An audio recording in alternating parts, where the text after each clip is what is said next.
નમસ્કાર, હું કરણ જોશી. મિત્રો, ભાઈ અને બહેનના પ્રેમનો સૌથી મોટો તહેવાર રક્ષાબંધન હમણાં આવવાનો છે. રક્ષાબંધન શબ્દ રક્ષા અને બંધનથી મળી અને બનેલો છે. એનો અર્થ થાય છે બહેનની સુરક્ષા માટે એક ભાઈની પ્રતિબદ્ધતા. આ તહેવાર ભાઈ અને બહેનના પવિત્ર અને આત્મીય સંબંધને સ્વીકાર કરવાનો પ્રતીક છે. બહેન પોતાના ભાઈને રક્ષાસૂત્ર બાંધે છે, તિલક લગાવે છે અને પોતાના ભાઈની લાંબી આયુષ્ય માટે કામના કરે છે. આ વર્ષે રક્ષાબંધનનો તહેવાર 19 ઓગસ્ટ સોમવારના રોજ મનાવાશે.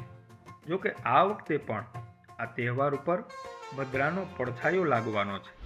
કહેવાય છે કે આ ભદ્રકાળમાં જ શૂર્પણખાએ પોતાના ભાઈ રાવણને રાખડી બાંધેલી અને તેનું બધું જ સામ્રાજ્ય ઉજળી ગયું હતું. તો શું છે આ ભદ્રકાળ? કેમ તેમાં રાખડી નથી બંધાતી? ક્યારે શરૂ થશે આ ભદ્રકાળ? રાખડી બાંધવાનું શુભ મુહૂર્ત કયું છે? પણ એ પહેલાં જાણીએ રક્ષાબંધનનો ઇતિહાસ. એક વખતના સમયે જ્યારે ભગવાન શ્રી કૃષ્ણનો હાથ પોતાના જ સુદર્શન ચક્રથી ઘાયલ થઈ ગયો, ત્યારે દ્રૌપદીએ પોતાની સાડીમાંથી એક ટુકડો કાપી ભગવાનની આંગળીમાં બાંધી દીધો અને ભગવાનના ઘાવમાં રાહત થઈ. જ્યારે કૌરવોની ભરસભામાં દ્રૌપદીનું ચીરહરણ થતું હતું, ત્યારે ભગવાને દ્રૌપદીના ચીર પૂર્યા અને આમ તેની રક્ષા કરી. ત્યારથી જ રાખડી એ ભાઈ બહેનના પ્રેમનું પ્રતીક બની ગયું. જ્યારે અસુરોનો રાજા બલિએ 3 લોક જીતી લીધા, ત્યારે ભગવાન વિષ્ણુ વામન અવતાર ધારણ કરી અને બલિ રાજા પાસે આવ્યા. ભગવાને તેની પાસે 3 પગ જેટલી જમીન માંગી અને 2 જ પગલામાં બલિનું સર્વસ્વ જીતી લીધું અને 3જો પગ રાજા બલિના મસ્તક ઉપર મૂકી તેને પાતાળ લોકનો સ્વામી બનાવી દીધો અને ખુદ ભગવાન તેના દરવાજા ઉપર દ્વારપાળ બનીને રહ્યા.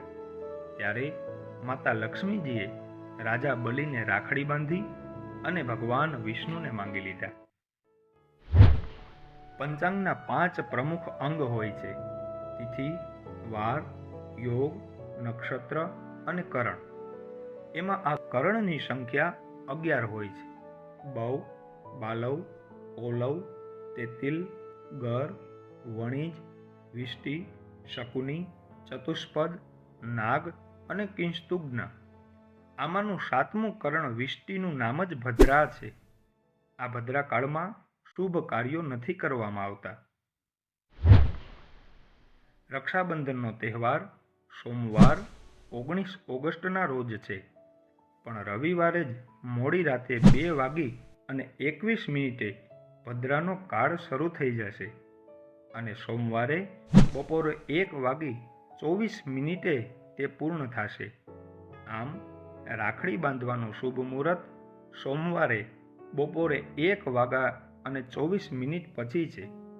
ભાઈ બહેનના આ પવિત્ર તહેવારની આપ સૌને ખૂબ જ શુભકામનાઓ.